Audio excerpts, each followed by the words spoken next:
आज मैं आपको सुनाने जा रही हूँ हरीश यादव की पुस्तक Primax improve your brain power अध्याय 12वें का भाग दूसरा।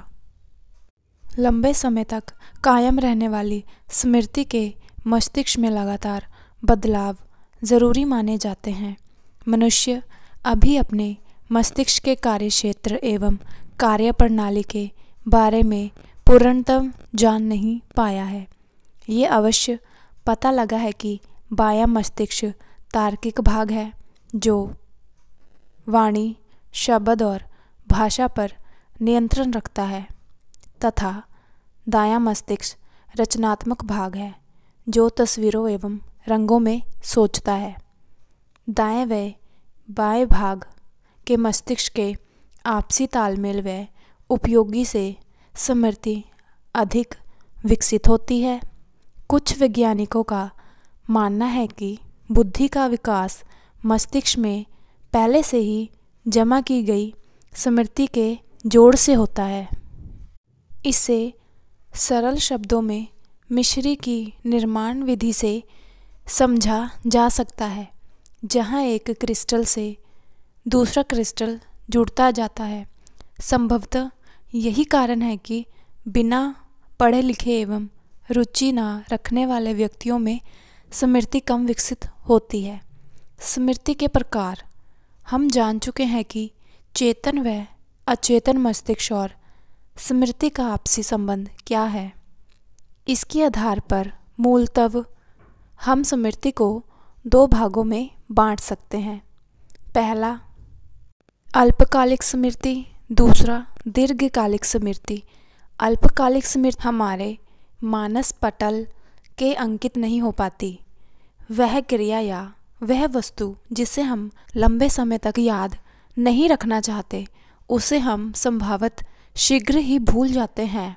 जिसे हम लंबे समय तक याद रखना चाहते हैं, अर्थात जिस वस्तु में हमारी रुचि होती है, वह हम लंबे समय तक याद रखते हैं। कुछ व्यक्ति, कुछ घटनाएं, कुछ वस्तुएं हमें आजीवन याद रहती हैं। संवेग एवं उत्तेजनापूर्ण अवस्था में घटित घटनाएं हमारी दीर्घकालिक स्मृति का ही हिस्सा होती हैं। दीर्घकालीन स्मृति हमारी क्षमता पर वस्तुओं की विशिष्टता, रुचि, प्रकृति और विशेष अवस्था पर निर्भर करती है। स्मृति की प्रवृत्ति के आधार पर हम इसे निम्न भागों में विभाजित कर सकते हैं। आकस्मिक स्मृति। अक्सर आकस्मिक स्मृति से हमारा सामना होता है।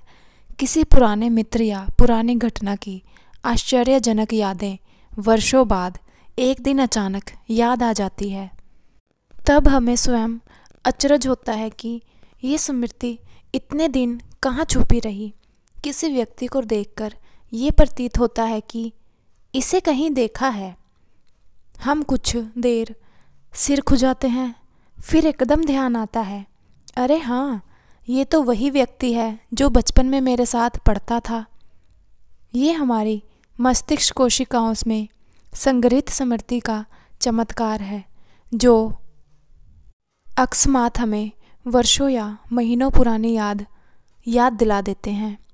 सम्मोहन स्मृति।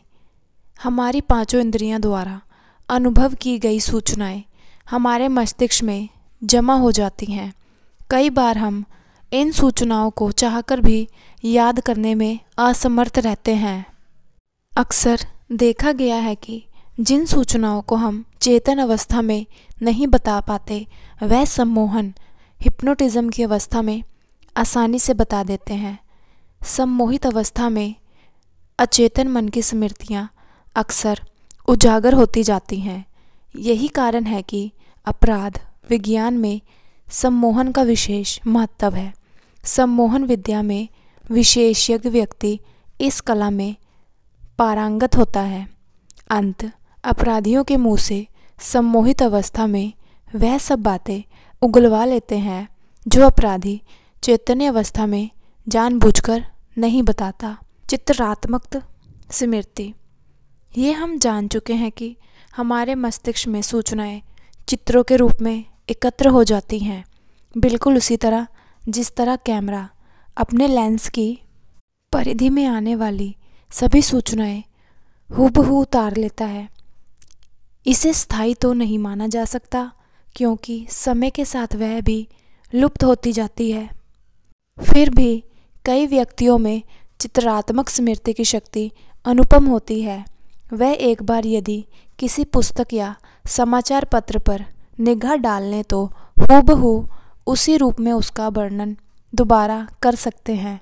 इसे फोटोग्राफिक मेमोरी भी कहा जाता है। स्वप्न। हमारी स्मृति हमें कई बार स्वप्नों के रूप में भी दिखाई देती है। स्वप्नों में स्मृति की भूमिका महत्वपूर्ण है। अपने स्वप्नों में आपने कई बार उन पूर्वजों को भी देखा होगा जिनका स्वर्गवास हुए कई वर्ष हो गए हैं। ये स्वप्न स्मृति का ही चमत्कार है। इतने वर्षों बाद भी वे हमें दिखाई देते हैं। मृत्यु पूर्व स्मृति। जो लोग मौत के मुंह में समाकर लौट आते हैं, अर्थात मरण आसन होकर भी किसी कारण से बच जाते हैं, उन लोगों के अनुभवों से ज्ञात होता है कि मृत्यु की इस सीमाप अवस्था में उनकी आंखों के समक्ष उनकी पूरी जिंदगी का दृश्य एक ही पल में गुजर जाता है। इस समय उन्हें अपनी पूरी जिंदगी, जीवन का प्रत्येक क्षण, सब कुछ एकदम स्पष्ट दिखाई दिया। स्वैच्छिक और अनैच्छिक स्मृति। जिन विचारों, जिन घटनाओं को हम चाहने पर याद कर लेते हैं, वह स्वैच्छिक स्मृति का परिणाम है। जब चाहने पर भी कुछ याद नहीं आ पाता, वह अनैच्छिक स्मृति का परिणाम है। अनैच्छिक स्मृति का दोष ये है कि ये अक्सर उस समय उभर कर सामने आती है जब हमें इसकी ज़रूरत नहीं होती। परीक्षा का ही उदाहरण ले। परीक्षा के समय साधारणतः हमारे मन में परीक्षा का भय समाया होता है। हमारा दिल बैठ जाता है। फलस्वरूप स्मृति धोखा दे जाती है और अनैच्छिक स्मृति उभरने का यत्न करती है। अनैच्छिक स्मृति उभरने के प्रमुख कारक हैं भय, उत्तेजना, थकान, उन्माद, भावनाएं, नर्वसनेस आदि।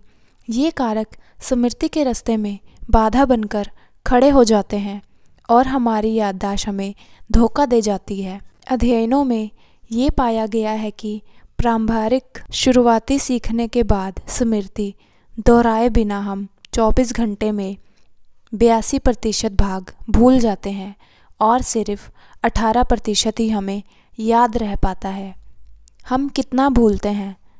ग्रहण की गई सामग्री को पुनः स्मरण कर सकने की असफलता विस्मृति है। भूलने की इस क्रिया के बारे में एबिंगहॉस ने 1885 में कई प्रयोग किए और बताया कि विस्मृति की मात्रा अधिगम और धारण के माध्यम सामान्यतराल से प्रभावित होती है। समय की बढ़ोतरी के साथ विस्मृति का प्रतिशत सामान्यतः बढ़ता जाता है। एबिंगहॉस ने इस प्रयोगों को दर्शाया भी है।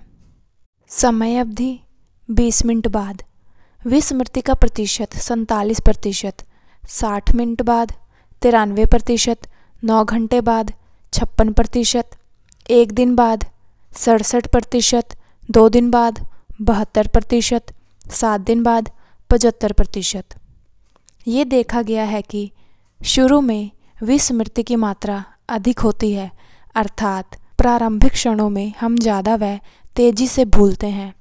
बाद में स्मृति ह्रास की मात्रा बहुत कम हो जाती है। इसका कारण ये है कि मस्तिष्क अपनी धारण क्षमता के अनुसार स्मृति को ग्रहण करता है, किंतु धारण तत्काल नहीं होता। प्रथम अधिगम का अनुकूलन होता है और फिर धारण की प्रक्रिया पूरी होती है। धारण के बाद हम स्मृति का स्थायित्व मस्तिष्क में ही होता है। आज के लिए बस इतना ही। बहुत बहुत शुक्रिया।